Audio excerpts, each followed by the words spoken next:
Halo pemirsa Albiruni ID, kembali lagi di channel Albiruni ID. Program MEF atau Minimum Essential Force TNI sudah jauh hari dikumandangkan, 1 dekade yang lalu.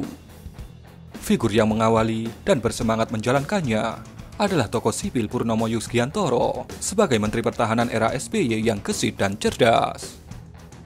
Kucuran dana untuk pembelian aneka ragam alutsista waktu itu menyentuh angka 15 miliar dolar. 10 tahun dari 2010, saat ini kita berada di MEF Jilid 3. Bersamaan dengan itu, demam di Laut Cina Selatan atau LCS semakin membara karena Amerika mengajak sekutu dan sahabatnya untuk mengeroyok Cina. Termasuk belakangan ini Perancis, Jerman, Inggris mulai ikut intervensi dengan mengerahkan kapal perang dan kapal selam. Sementara persinggungan klaim Cina dengan Indonesia sebenarnya hanya terjadi di wilayah zona ekonomi eksklusif 200 mil, bukan di perairan kedaulatan teritori laut NKRI 12 mil dari pantai kepulauan Natuna. Lantas, mengapa kita terlihat sibuk banget belakangan ini untuk memperkuat basis pertahanan? Mengapa demikian? Karena sesungguhnya bukan persoalan Natuna semata.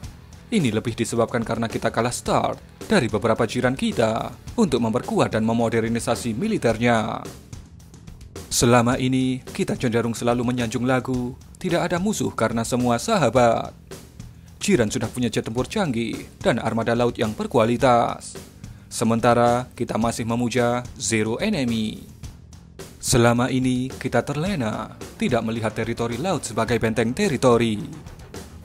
Doktrin masuk dulu baru dikebuk, menunjukkan modal pertahanan yang bertumpu pada kekuatan matra darat. Kekuatan armada kapal perang dan kekuatan jet tempur kita di bawah ambang batas minimal.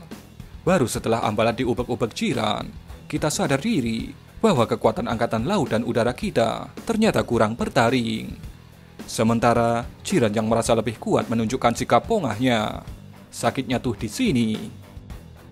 Kemudian datanglah armada Nine Dash Line, berwujud semburan panas lidah naga yang mengaku sebagai pemilik lapak LCS. Cina mengklaim perairan dan gugus kepulauan Karang Atol di LCS sebagai miliknya, sekaligus menggerakkan armada CCG atau China Coast Guard dan angkatan lautnya, menggertak beberapa negara ASEAN, Vietnam, Filipina, dan Malaysia, dijadikan bulan-bulanan pelecehan secara militer.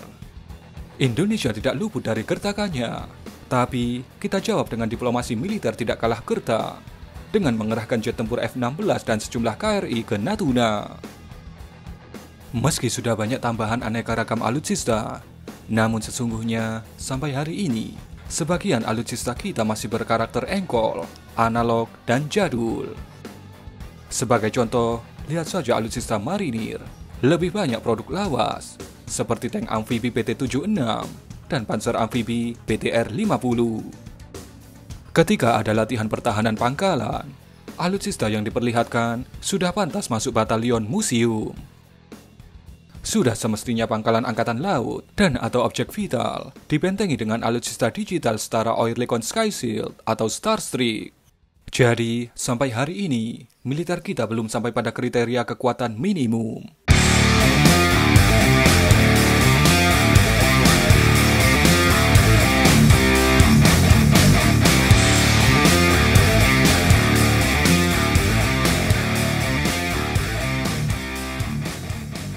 Dan target pencapaian MEF itu ada di periode 2020 sampai 2024.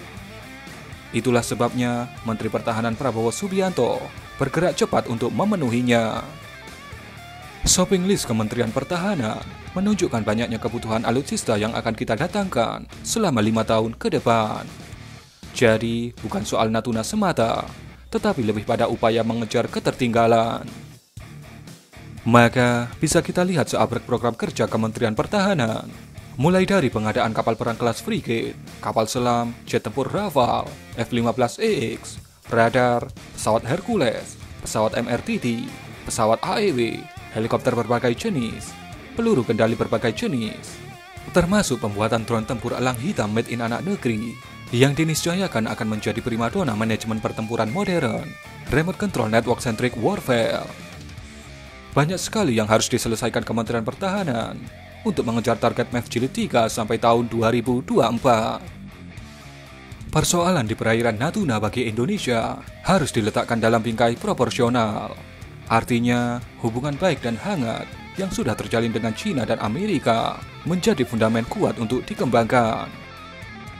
Posisi netral kita adalah memainkan peran diplomasi intensif untuk memelihara stabilitas dan suasana kondusif di kawasan ini.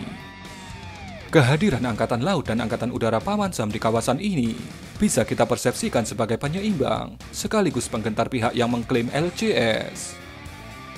Soal daftar belanja alutsista di MEF ketiga adalah bagian dari upaya mengejar target pencapaian sekaligus mensejajarkan diri dalam diplomasi militer di kawasan. Negara kepulauan terbesar ini harus dipayungi dengan kekuatan militer berbasis network-centric warfare. Kita sedang menuju ke sana, sehingga doktrin masuk dulu baru dikebut bisa diperbarui menjadi berani masuk dikebut. Jadi, ini bukan karena soal Natuna semata, tetapi karena kita ingin membangun kekuatan militer yang sampai saat ini belum masuk kriteria kekuatan minimal. Itu tema besarnya.